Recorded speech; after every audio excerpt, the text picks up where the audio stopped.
1862 was a truly pivotal year for Arkansas in the Civil War, simply because that was the year in which the war came home to the state. Armies and navies marched across the state, battles were fought, chaos broke out, slavery began to break down. It must have been a tremendously difficult time. When the Confederates were pushed out of Missouri and into Arkansas, the Union Army followed, but only a short distance, and then took up a defensive position to see what the Confederates would do. The Confederate commander at the time of the Battle of Pea Ridge was Earl Van Dorn, a Mississippian, a man familiar with the Trans-Mississippi, and a regular Army officer with a good reputation. The problem was he was promoted too far and too fast, and no one noticed that he really didn't have the skills for high command, and this would lead to disaster at Pea Ridge. General Curtis and the Union Army were camped along Little Sugar Creek, about 4 or 5 miles south of the Missouri state line, when they learned that Van Dorn and the Confederate Army was marching north, trying to take them by surprise, in the middle of a snowstorm. What Curtis did was dig in on some high bluffs behind the creek and waited for the Confederates to come to him. The problem for the Feds was that the Confederates decided not to attack the fortifications, and they swung around to the rear. The result was, in the Battle of Pea Ridge, the Confederates were attacking from the north, and the Federals were defending from the south. Both armies were cut off from their supplies, and so the fight was desperate for 2 days, and time again, the Confederates bungled opportunities to overwhelm the Federals. And the result was, on the second day of the battle, Curtis massed his troops, something Van Dorn never did, massed his artillery, and literally blew the Confederates right off the battlefield.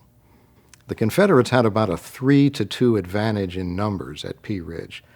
So really, they could have won the battle at almost any stage, except they never could concentrate their forces. After the Battle of Pea Ridge, the victorious Union Army marched eastward across Arkansas. And when that army reached the Delta, it began to emancipate slaves on a large scale. The Union commander, General Curtis, was a Republican and an ardent abolitionist, and he saw an opportunity here to do what people had been talking about for years, and he did it 6 months before Lincoln issued the Emancipation Proclamation. So the beginning of the end of slavery took place right here in Arkansas. Pea Ridge was not only the largest, but it was by far the most important battle ever fought west of the Mississippi River. It really broke the back of Confederate military resistance in Missouri and Arkansas. In fact, when the battle ended, the Confederates were in such disarray that they abandoned Arkansas altogether, and they crossed to the east side of the Mississippi River. Essentially, Pea Ridge not only opened the door to Arkansas for Union forces, but it pretty much hollowed out whatever Confederate resistance there might be. The Battle of St. Charles was the result of the Union Navy trying to send a convoy up the White River in eastern Arkansas to meet with General Curtis and his army and to resupply that army. The Confederates built a small fort at St. Charles, and there was a very sharp battle between the 2 big Confederate guns in the fort and the Union gunboats, partially armored boats. A Confederate projectile punched through the armor of the gunboat USS Mound City, broke open a steam valve, and caused the interior of the boat to fill with scalding hot gases. This killed over 100 members of the crew, caused all the rest to abandon ship, and the gunboat drifted downstream. But contrary to popular opinion, it was not sunk. In fact, it was almost completely undamaged. Almost all the damage was to the people aboard the ship. Shortly after, Union troops disembarked from their transports, they overran the Confederate position, and the Union force moved on, towing the Mound City along. Later, the boat was repaired and put back in service. Helena was a bustling river port in the antebellum years, but after it was captured by Union forces, without a shot being fired, in the summer of 1862, it was transformed almost overnight into a major staging area for Union operations against Vicksburg downstream. It became a refugee center for emancipated slaves, and it became a major recruiting station for the formation of the new United States colored troops beginning in 1863.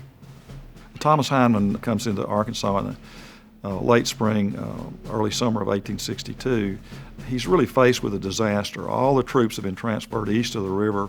All the supplies have been taken with them. There's a hostile army that's, as he gets here, is actually moving into Arkansas. And Hindman has to do something to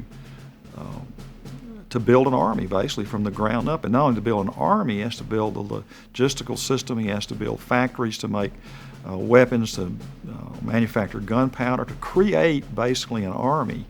And he sets out to do that with, I think, ruthless efficiency, which was the only way it was going to be done. So he uses martial law to enforce order.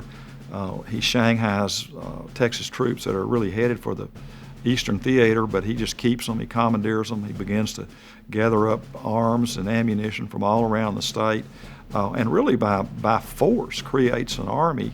And if it's not the most efficient army, it's at least an army in being, and it's something that the Union's going to have to deal with. And it works, but it's at the price of, I think Hindman really brings the war home to the people of Arkansas, that if you're going to fight this war and you're going to have any chance of winning, you're going to have to be ruthless, you're going to have to make terrible sacrifices, and that's something that people really didn't want to do.